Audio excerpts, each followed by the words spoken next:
Hello, friends. Welcome to Creative Medicine. In this lecture, we will learn about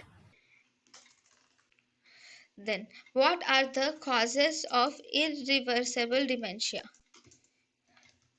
Causes of irreversible dementia include irreversible dementia can be due to organic brain disorders like Alzheimer's disease, brain parenchymal disorders like Alzheimer's disease, or vascular dementia. We have in the vascular dementia we have multi infarct dementia, or we have diffuse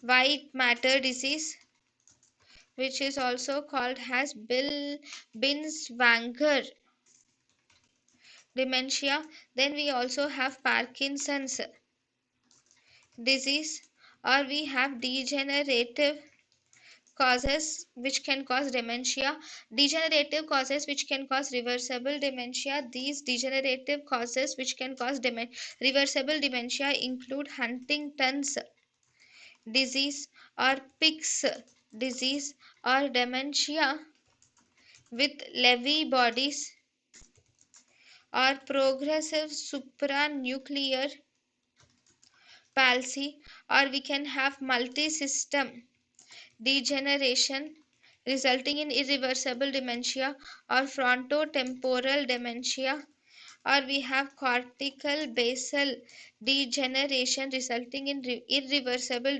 dementia, or multiple sclerosis resulting in irreversible dementia. All these are the causes of irreversible dementia. thank you and thank you for watching.